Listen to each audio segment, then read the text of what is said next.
Punjab police का एक और कारनामा। थाना कोट लखपत के एसएचओ ने अपने मोखबर के कहने पर शरीफ शहरी राशिद आसिफ के घर पर नाजायज रेड डलवाई और इनके घर की तमाम चीजों को तोड़ फोड़ दिया और जाते जाते 3 तोला सोना और 2 लाख नकदी भी उड़ा ले गए और तमाम घर वालों को गंदी गालियां भी देते रहे। बाबा फरीद कॉलोनी गली नंबर 2 नस बिस्मिल्लाह स्कूल थाना कोट लखपत मोखबर एहसन ने साजिद की बीवी को नाजायज रिश्ता रखने का बोला, जिस पर साजिद की बीवी ने इनकार कर दिया। मोखबर एहसन ने थाना एसएचओ की मदद से इनके घर पर धावा बोल दिया और इनके घर के 6 अफराद पर एफआईआर भी दर्ज करा दी है।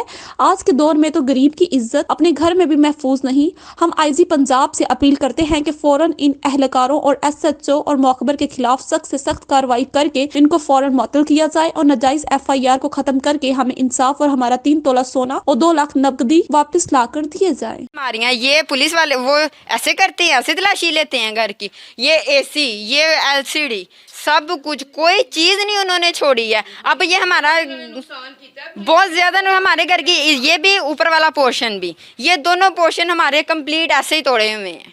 कोई चीज़ नहीं उन्होंने छोड़ी है और ऊपर से मुझे ब्लैकमेल अलहदा कर रहा है। अब भी कह रहा है कि मेरी बात सुनो, ये सब कुछ हम ठीक कर देंगे, ये कर देंगे, वो कर देंगे। पैसों का किसी का उसी गल रफा दफा कर दी, वो चले गए ने।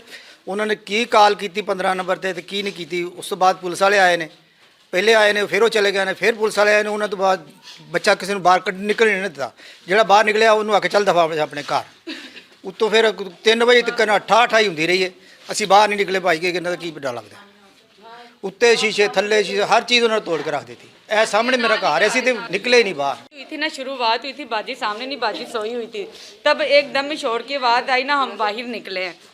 जब हम बाहर निकले हैं ना तो ये आपस में बोल रहे थे। इनका बेटा आके ना पास में खड़ा हो गया पीछे, उसके पीछे मैं खड़ी थी, लेकिन वो बच्चे ने कुछ भी नहीं किया। बेफजूल इनके बच्चे को उन्होंने पकड़ लिया।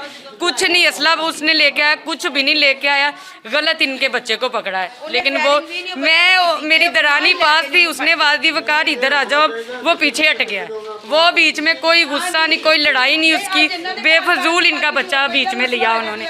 अम्मा इन्हू पूरी रात रखे, सुबह मुंडा पेश किया तो फिर इन्होंने छड्डिया, नहीं तो इन्होंने छड्ड नहीं सी रहे।